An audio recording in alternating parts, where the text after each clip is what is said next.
Bien, buenas tardes a todos y bienvenidos aquí, amigos de la India. Hoy es viernes 10 de marzo del 2017 y vamos a celebrar el plenilunio de Piscis de este mismo año. Hay que decir que el plenilunio es exactamente este domingo, día 12, a las 14 horas 54 minutos, hora del meridiano cero. Hay que contar una hora más, porque eso es hora UTC o Greenwich Mean Times, como se llamaba antes, y en España vamos siempre una hora por delante del meridiano, por lo tanto serán las 15 horas 54 minutos. Si tenemos alguna duda alguna vez, cojamos las efemérides de Ginebra, que son las mismas que las nuestras. En invierno es una hora y en verano son dos. Por lo tanto, dicho esto, hay que decir que aquí disponemos de la sala los viernes y que solamente los tres festivales mayores, Pascua, Huesac y Géminis, la humanidad, los vamos a celebrar el mismo día. Exactamente el día 11 de abril, el mes que viene, dentro de un mes, vamos a celebrar, cae en martes, la meditación, Semana Santa, martes santo, haremos el plenilunio de Aries, o más bien conocido como Festival del Cristo o Festival de Pascua. Hay que decir que siempre que tengáis una duda, ¿cuándo cae la Semana Santa? Fijaos en la luna llena, ¿de qué signo? No, los astrónomos no lo ven así. ¿Cuál es el complementario de Aries? Libra.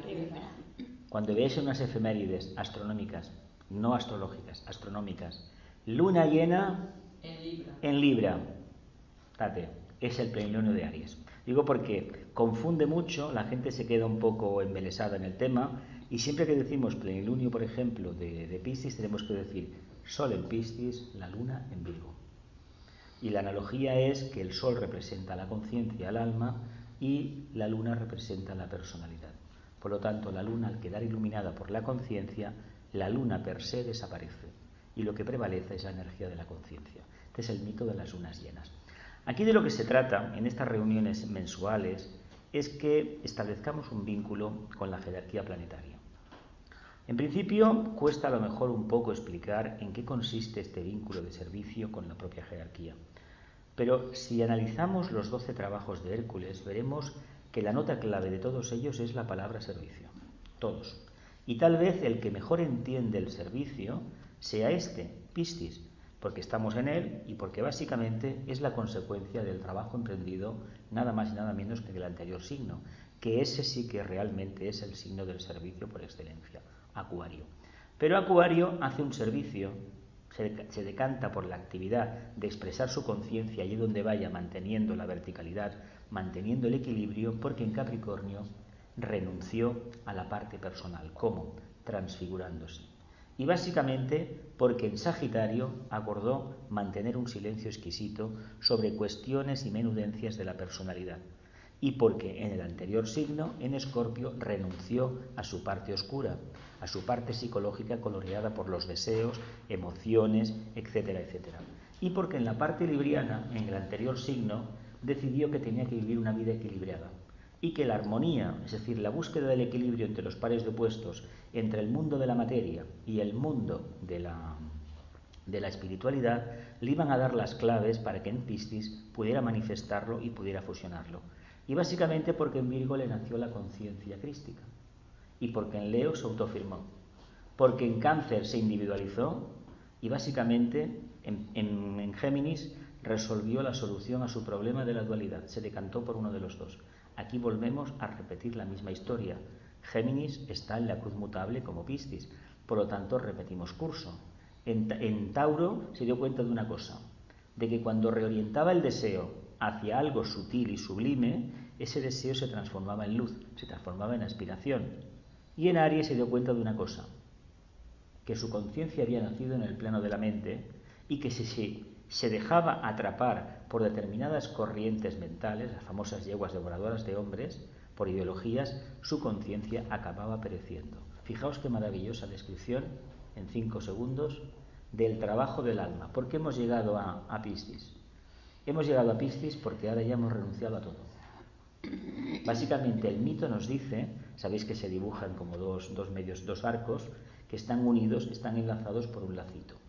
Estos dos equivale a los dos peces, se parece mucho a Géminis, como os he dicho antes, es una forma de interpretar también la balanza, a Libra, pero lo que estamos hablando es de que en el momento que el alma ahí la personalidad acompasa su ritmo, o mejor dicho, existe una unión intrínseca, directa, fusión, una fusión entre el yo inferior y el yo superior, o la mente inconcreta y la mente abstracta, el problema de la evolución de la conciencia está totalmente solucionado. Nuestro gran problema es el siguiente. Sabemos que somos hijos de Dios, es decir, somos mónadas. Cuando se nos pregunta alguna vez qué significa ser hijo de Dios, una respuesta que podemos dar, y no nos equivocamos para nada esotéricamente hablando, es que somos mónadas. ¿Qué son mónadas? Espíritus, chispas divinas. Somos una porción del Logos, somos así. Tenemos todo el potencial del Logos. Desgraciadamente o afortunadamente por evolución, solamente podemos manifestar aquello a lo cual somos merecedores. ¿Por qué? Pues porque hemos picado piedra, hemos trabajado encarnación tras encarnación y estamos en la fase humana, y dentro de la fase humana estamos en el peldaño tal.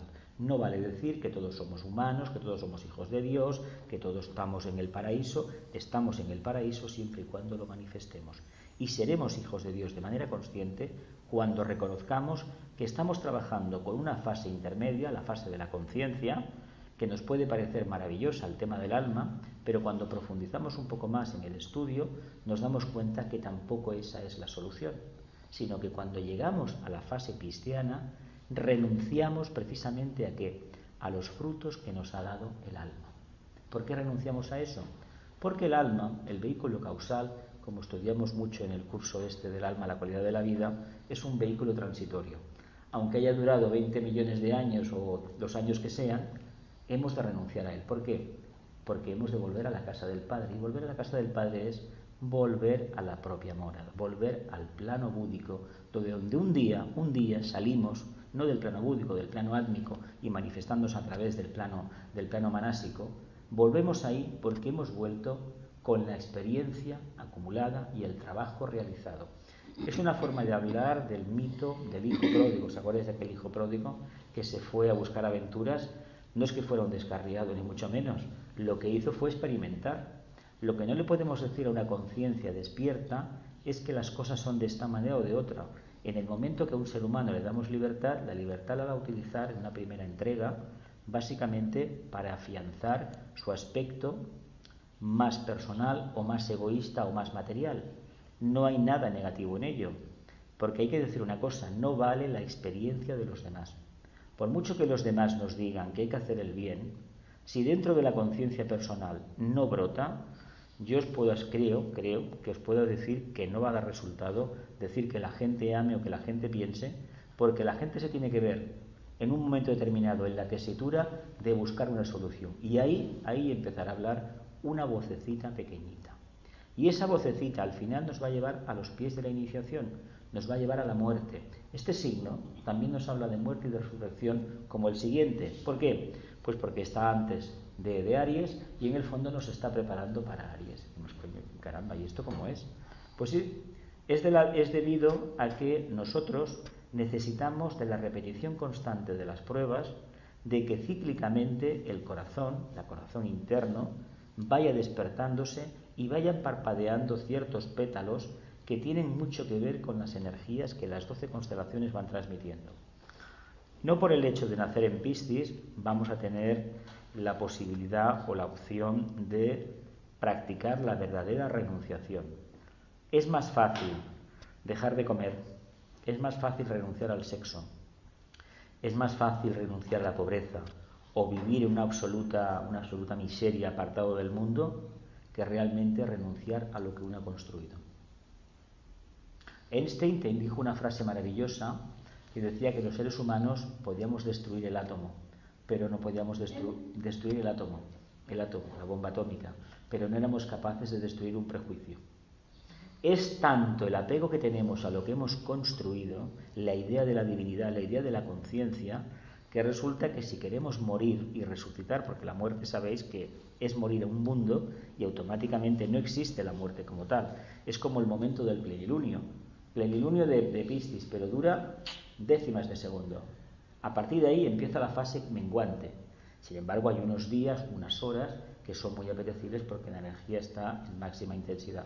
Pero a partir de ese momento la energía se va desvaneciendo, hasta que llega ese momento, cuando la energía está increciendo, creciendo en el montante, es el momento más oportuno de iniciar cambios.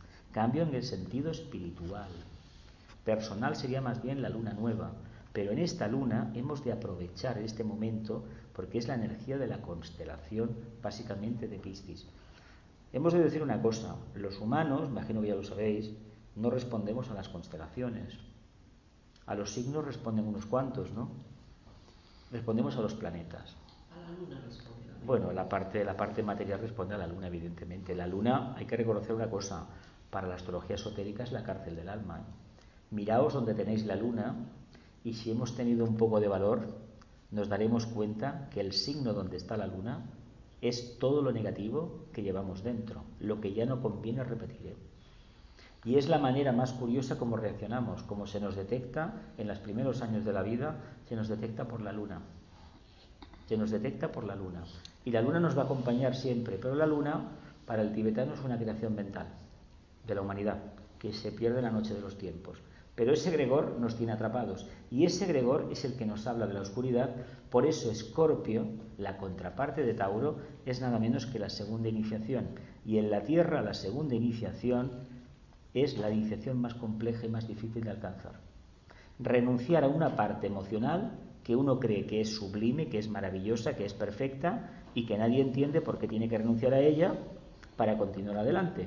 Pero ¿por qué voy a renunciar yo a la forma que tengo de ser, a mi energía, al concepto que tengo yo de la creación, de mí mismo, de la forma en que interactúo con la parte superior? ¿Por qué tengo que renunciar?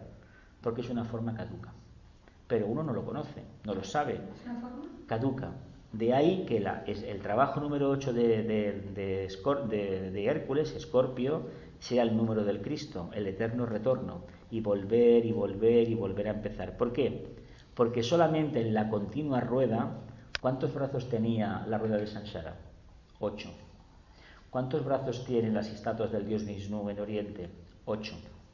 El ciclo este de manifestación de la conciencia está sometida a múltiples y múltiples y múltiples experiencias.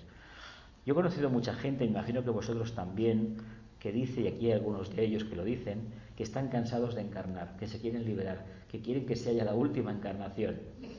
Pues hay que decir que nos quedan muchísimas tantas de encarnaciones todavía. Ahora bien, hay que decir, para dar más confianza, que estamos en la recta final. En comparación con lo que hemos hecho, estamos en la recta final. Pero si pudiéramos ver por un momento, y suerte que no lo vemos porque si no quedaríamos inutilizados para el trabajo esotérico, para el trabajo de la conciencia, si pudiéramos ver las encarnaciones que hemos tenido en el pasado, en un remoto pasado, y las barbaridades que hemos hecho, diríamos, pero ¿cómo es posible que yo pueda pensar que estoy en la última parte de mi camino? Estoy en una parte del camino en el cual, por alguna circunstancia que a veces se nos escapa de la comprensión, porque en este signo hay que decir una cosa, la famosa verdad, la famosa iluminación que se manifiesta en el convencimiento claro que tienes que ayudar al prójimo y tienes que ser un salvador de la humanidad, es la vía de la intuición. Y si la mente no se ha trabajado a través de la meditación, la intuición hay que decir que no va a aparecer, aparecerá otra cosa.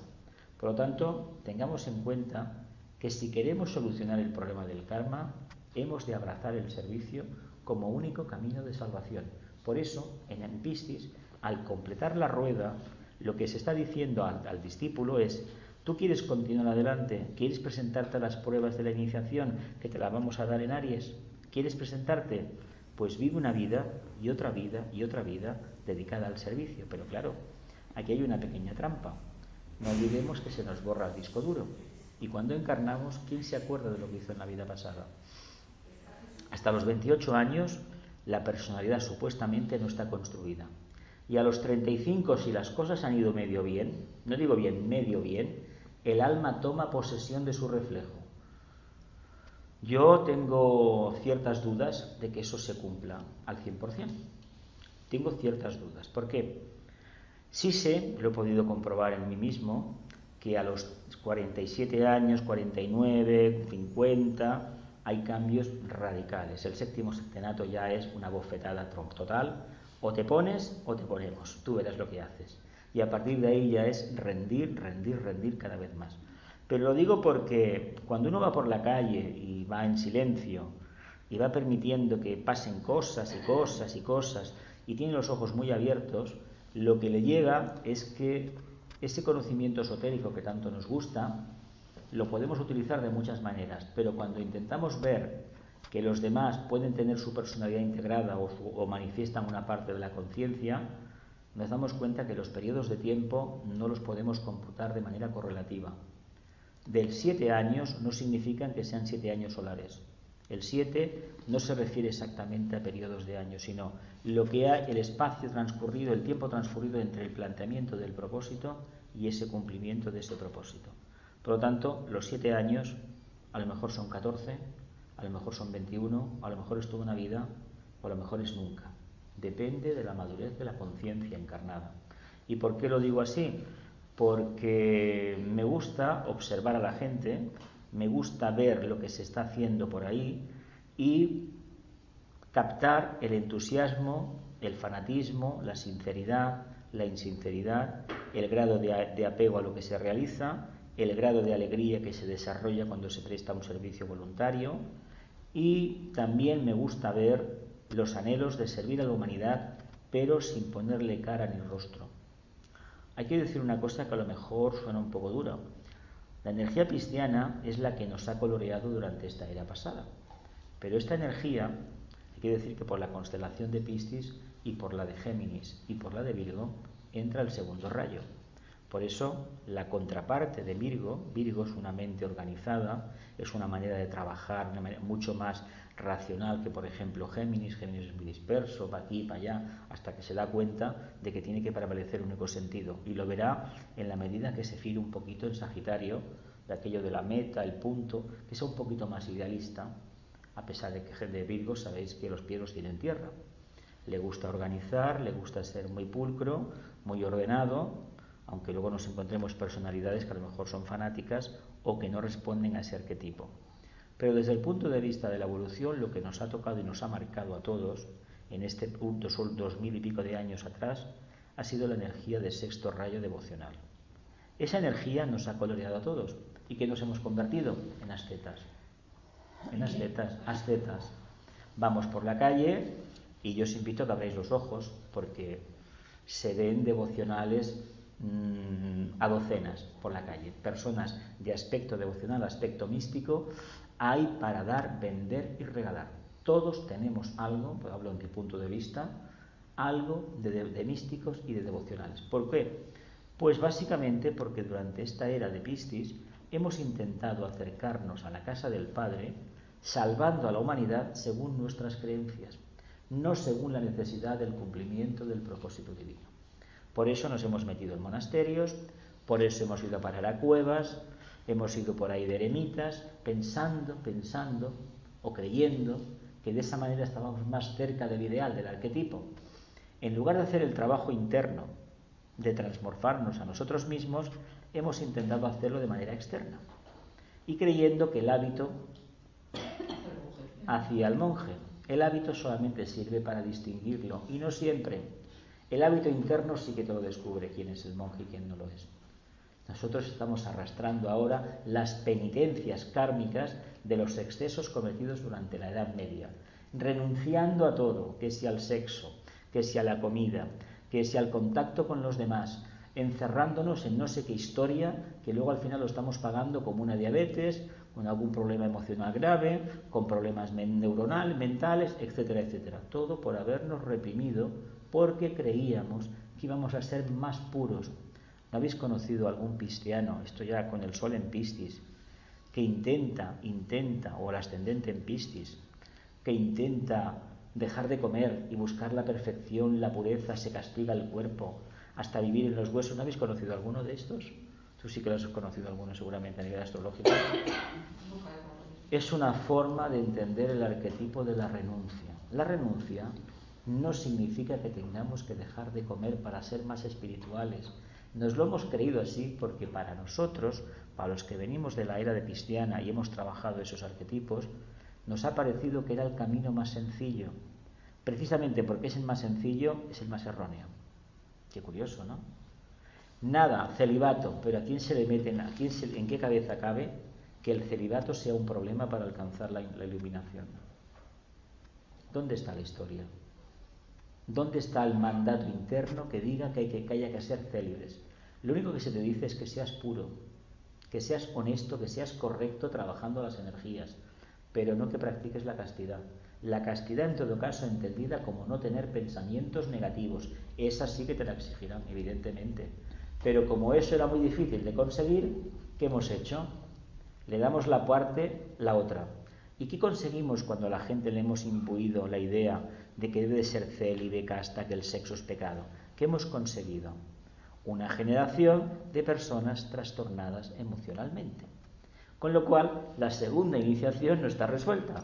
Y si la segunda iniciación no está resuelta, la prueba de Escorpio, ¿cómo pretendemos salvar a la humanidad? ¿Veis el problema que tenemos? ¿Cómo creemos que se va a desarrollar el espíritu crístico si somos reprimidos emocionales y mentales y castrados intelectualmente? ¿Cómo pretendemos servir a la humanidad si somos personas, entidades, que están castradas en todos los aspectos? No podemos. Pero ha sido más fácil renunciar al sexo porque creíamos que torturándonos mentalmente y teniendo experiencias de íncubos y súcubos en la Edad Media y locuras y demencias e historias, o si no diabetes en el siglo XX, hemos preferido creer en eso, practicar eso, que no renunciar mentalmente, que es lo auténtico, lo que nos enseñó el Buda, el desapego. En lugar de practicar desapego, hemos ido a la brava. Aquellos que tenían más desórdenes emocionales, pues se fustigaban. Cuando tenían alguna mala inclinación, sabéis que se daban... me imagino que conoceréis lo que le pasó a Orígenes, ¿no? ¿Sabéis lo que le pasó a Orígenes, no? Uno de los padres fundadores del cristianismo. Pues parece ser que el deseo le pudo tanto que cogió un día un cuchillo y se cortó lo suyo y punto. A ver, es un camino, pero es una experiencia que si habéis leído algo de tradiciones antiguas, es común en todo el mundo, ¿eh? No es nueva. Cuando uno tiene una idea peregrina, cree que amputándose una parte de su anatomía, vamos a ver, si te pillan robando, córtate la mano, si tu ojo te ofende, arráncatelo. ¿Os acordáis de aquello de los judíos? Sí. Pues renunciar a una parte de tu divinidad, y el sexo y el cuerpo físico es una parte de tu divinidad, no conseguimos absolutamente nada. Hemos de desapegarnos, hemos de renunciar a lo caduco, no amputarnos una parte de nuestra anatomía. El problema no es lo que tenemos de los órganos genitales, no ese es el problema, es la mente, cómo utilizamos eso. Pero claro, era más fácil amputarse una parte del cuerpo que cambiar de pensamiento. Y la pregunta que nos debemos hacer en estas reuniones de luna llena, porque todas giran en torno al tema del servicio y el acercamiento a la jerarquía, absolutamente todas, con diferente terminología, es que ¿a qué hemos de renunciar nosotros en este mundo? ¿Cuál es el factor en este momento que condiciona la expansión de nuestra conciencia? Y por conciencia puedo hablar, para algunos, acercamiento al alma, para otros que ya conocen el tema, ensanchar mucho más el alma. Otros será simplemente integrar la personalidad y algunos, posiblemente, acercarse más definidamente al arquetipo de la mónada. Lo dejo en el aire. ¿Qué parte de nosotros tiene que ser transmutada y hemos de renunciar completamente a ella? Lo dejo en el aire y a ver en el próximo mes, cuando hablemos, a ver si hay una aportación que indique que algo se ha movido. Lo digo porque si nos formulamos estas cuestiones, con total probabilidad, dentro de unos meses, algo se va a producir en nosotros, algún cambio. Porque cuando hacemos una pregunta interna y nos olvidamos de ella, la lanzamos, es como el que lanza una bomba, una carga de profundidad en el mar. Cuando va a determinada altura o detecta alguna cosa, explota. ¿Sabéis cómo va eso, no? Si se deja caer la carga, cuando detecta el radar un submarino, explota para perturbar al submarino, ¿no? Pues, ¿somos capaces de hacer eso? ¿Lanzamos este pensamiento y si nos viene una pequeña crisis? Porque lo importante es que los pensamientos que lanzamos nos generen conflicto. Es decir, una necesidad de reorientarnos. Y no hay cosa mejor que reorientarse en una crisis, porque significa que para reorientarte tienes que renunciar a algo que te gusta muchísimo. ¿Qué podríamos hacer para desapegarnos, renunciar a aquello que tanto nos gusta? Digo tanto nos gusta porque lo que más nos gusta no necesariamente tiene que ser siempre así, pero la mayoría de las veces es lo que no necesitamos.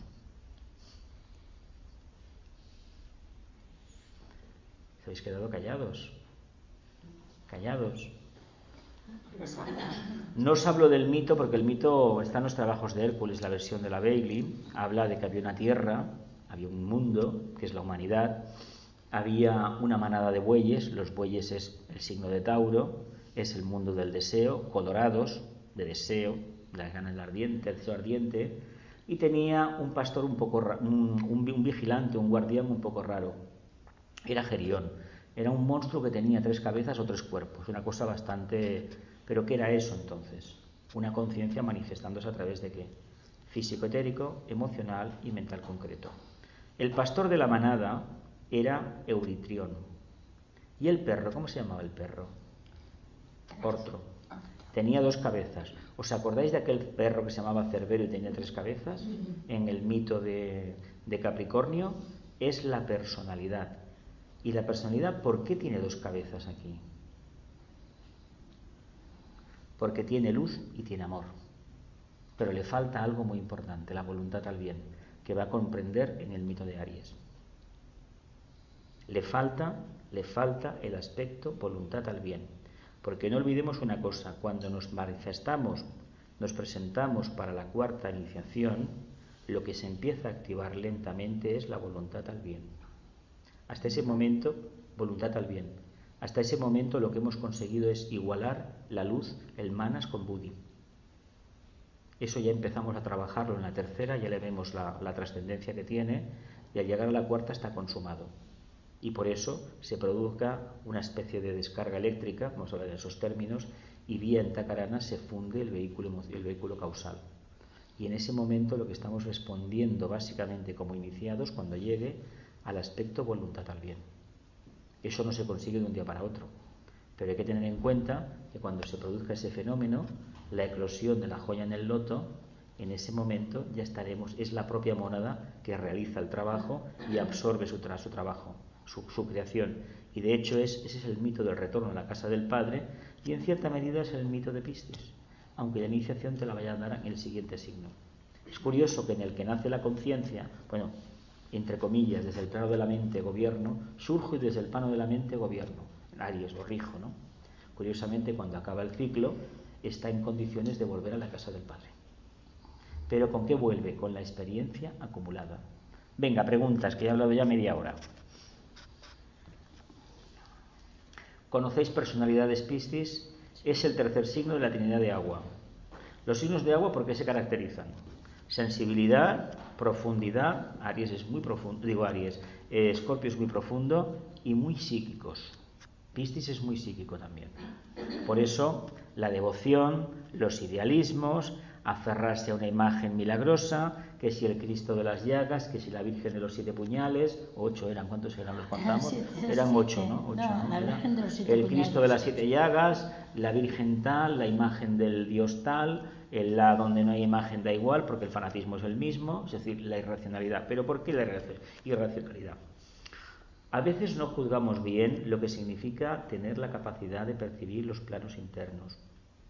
¿Cuántos de los que estamos aquí hemos tenido experiencias de contacto directo en el astral? No cuando estamos fuera del cuerpo, sino dentro del cuerpo, ser sensibles que a nuestro alrededor hay más vida, aparte de lo que nuestros sentidos nos dicen. ¿Hemos tenido esa experiencia? Pues esa experiencia hay que decir que es la que lleva a muchísimas almas a creer fanáticamente en una idea o en otra. Y eso no es ni bueno ni malo, es una condición humana, una condición bastante habitual que se suele superar a medida que el estudio mental, el trabajo de la mente, se va acelerando en el planeta Tierra. Cada vez hay menos fenomenología de este tipo, pero los egregores que hemos generado durante milenios son los egregores que enganchan a aquellas almas que precisamente están viviendo en esa condición. Mirad, una persona que sea muy emocional, que tenga experiencias psíquicas, lo que no le podemos decir que está equivocada, por una razón bastante sencilla, porque no nos va a entender. No le podemos decir a una persona que ve cada día a la Virgen María, o al maestro Saint Germain, o al maestro Kutumi, o ve a quien sea, que está mintiendo, porque no está mintiendo, lo está viendo. Lo que sucede es que esta conciencia no dispone de suficiente un mecanismo interno de trabajo, que es el vehículo mental, que le permita racionalizar ese proceso. Por lo tanto, en ciertos grupos ya no puede acudir y se siente más a gusto con aquellas personas que una canaliza a uno, la otra es sanadora de no sé qué, la otra ve cada día el arcángel Metatrón o el arcángel San Rafael o el que sea. No son invenciones, son existencias reales, porque de eso en el astral hay para dar, vender y regalar. Sin embargo, hay que reconocer una cosa. Si queremos trabajar algún día en el plano mental, la escuela de aprendizaje es el plano astral. Que nadie se crea que por ser discípulo o ser más estudioso de la teosofía o de la obra de Vicente Beltrán va a ir directamente al plano mental, porque es mentira. Los galones se aprenden, el discipulado se va a hacer en el plano astral. A ver, si el plano astral es el mundo de los deseos y los deseos son los que perjudican a la humanidad y la esclavizan al mundo de lo caduco, ¿por qué yo me voy a sustraer a la influencia del mundo emocional? Tengo que trabajar en él. ¿Lo vemos o no lo vemos?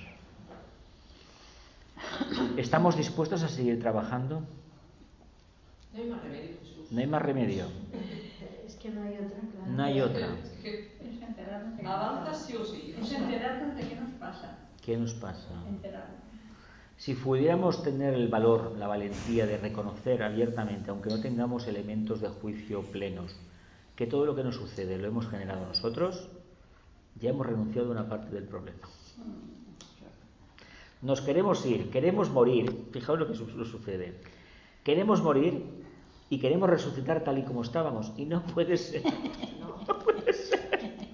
Cuando uno muere, espiritualmente hablando, se deja una parte atrás. Si uno renace, es aquello que muere y vuelve a nacer, lo que tiene que hacer es darse cuenta que su conciencia ha cambiado en algo. No puede ser la misma persona.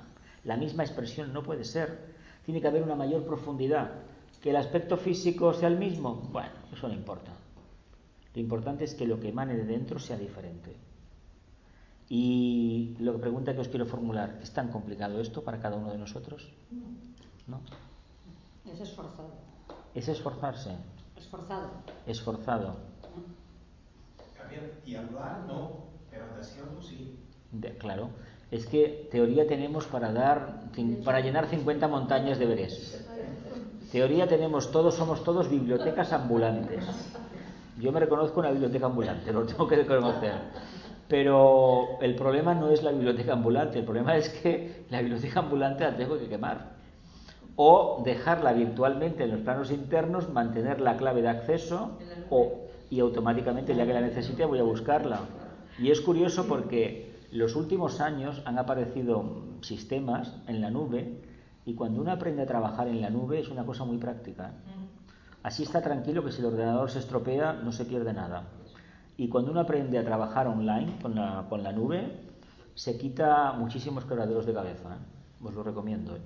No es fácil de aprender, como todo, hay que aprender poco a poco, pero solamente se necesita conexión. ¿Y cuál es el problema del ser humano? La conexión. Que hemos de estar conectados ¿con qué? Con la chispa divina, con la mónada. El alma, hay que reconocer una cosa. Nosotros decimos, el alma, como la pregunta vuestra de ayer de las energías y las fuerzas, el alma es positiva respecto a la personalidad, pero el alma, como la conocemos, es negativa respecto al alma, a la mónada, porque la mónada es el agente que emite la energía y la otra la transmuta en una fuerza. Pero esa fuerza, cuando baja para abajo, es una energía y moviliza como fuerza a la personalidad. Son diferentes enfoques que se utilizan básicamente para trabajar la materia manástica. Porque trabajando los símbolos, no olvidemos que la conciencia, estableciendo analogías, correspondencias, la conciencia se ensancha, se abre. Y necesitamos hacer el trabajo porque de lo contrario no podemos llamarnos servidores de la humanidad. Y una pregunta que os quiero hacer, a ver, ¿cuántos de los que estamos aquí queremos ser servidores de la humanidad? Teniendo en cuenta que el proceso empieza por servir al señor solar, no a los señores lunares, al grupo. Por eso estas experiencias tienen que ser en grupo. Este acercamiento a la jerarquía, la meditación que haremos después, tiene que ser en grupo.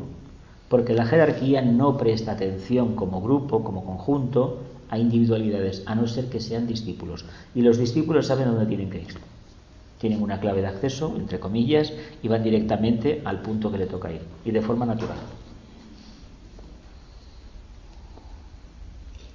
Pues sí, claro, estamos aquí.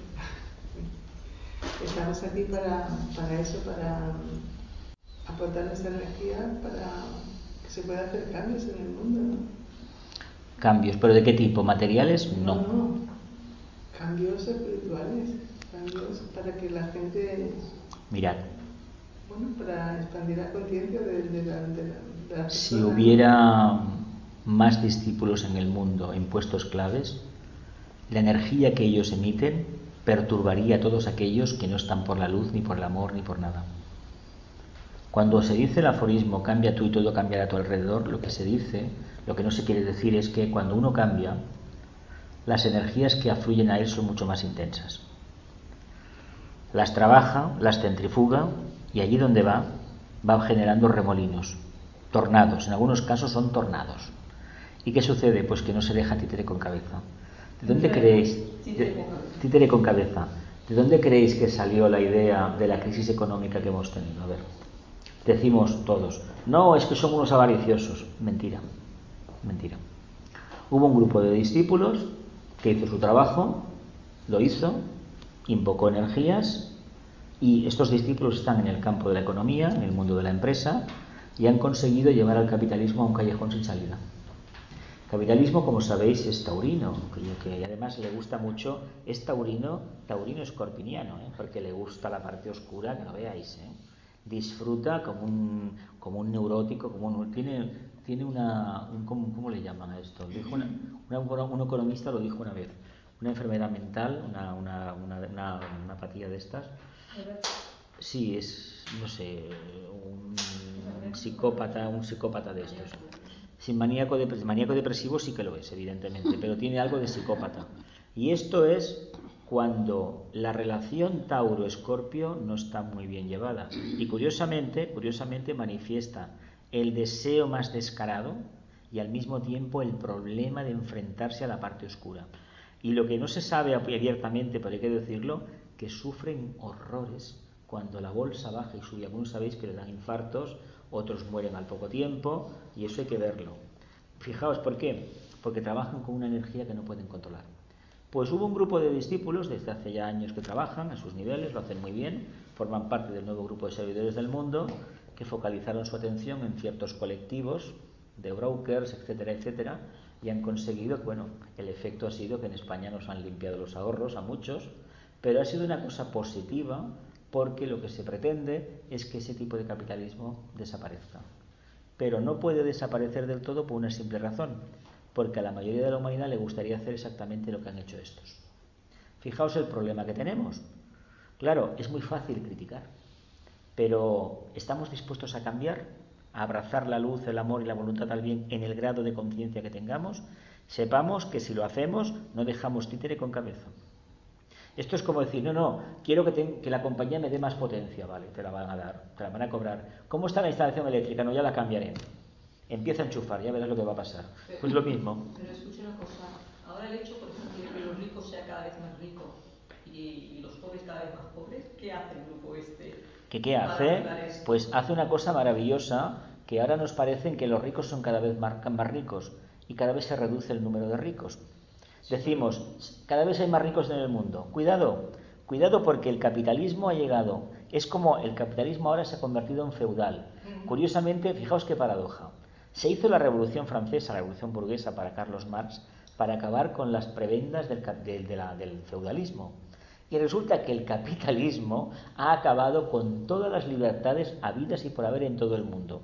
La antigua URSS, la famosa Federación Rusa, no te puedes manifestar porque te pueden llamar, te pueden detener.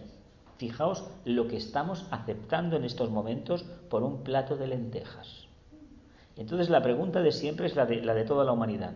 ¿Por qué no cambiamos? Porque si un grupo cambia, a estos no les queda tiempo ya para vivir. Así de claro. Y lo que vamos a ver en las próximas décadas va a ser lo siguiente, que ya se está viendo. Hoy un negocio que está en bolsa no es de nadie, Puede aparecer uno con una OPA hostil y tú no te puedes negar, Las reglas del capitalismo es, viene uno, paga más, ahí te lo quedas. Mira, el señor este de aquí de Barcelona, de la estrellita esta de Miró, conocéis este banco famoso, pues dijo cuando hace mucho dijo lo siguiente: nosotros somos una fundación, tenemos un banco, pero si aparece un socio capitalista y hacemos una ampliación de capital y no podemos hacerla, el banco puede cambiar de nombre. ¿Por qué? Porque cambia de manos. Así de claro. Y no nos podemos quejar porque, fijaos, si nos gustan tanto los teléfonos móviles y trabajar en red, en xarxa que es digo, es decir, globalmente, no hay una localización física para una organización de este tipo. Porque hoy en día las organizaciones como los bancos están más en la red que en el plano físico. Sí que tienen un servidor en el plano físico y la caja fuerte en otro. Pero el dinero como lo hemos conocido hasta ahora, por ejemplo, que tiene mucho que ver con el plexo solar, eso se va a volatilizar. Va a quedar dinero en números, en cifras, ceros y unos. Noruega, cada vez hay menos billetes en circulación. La gente paga con los móviles. Ojalá llegue el día de con la huella dactilar, plom. Eso Ojalá. es un control tremendo, ¿eh? Bueno, eso hay que tener en cuenta una cosa. ¿Quién te dice a ti que no te van a meter un chip invisible con nanotecnología dentro de un billete? Que te va a detectar tus huellas dactilares. ¿Quién te dice a ti que esto no lo estén trabajando ya? O ya lo tengan hecho. Mira, desde que nos enteramos que a 1800 kilómetros de altura con un satélite te pueden grabar una conversación, ya. Y dentro de tu casa, ¿eh? Fijaos qué tecnología hay. Ya lo están haciendo eso. Pero yo me pregunto, ¿esa información sabéis para qué se da? Para que tengamos miedo. Y cuando tenemos miedo, no desarrollamos la conciencia. Por lo tanto, ¿queremos ser salvadores de la humanidad? Hay que perder el miedo. ¿Alguna pregunta más y meditamos?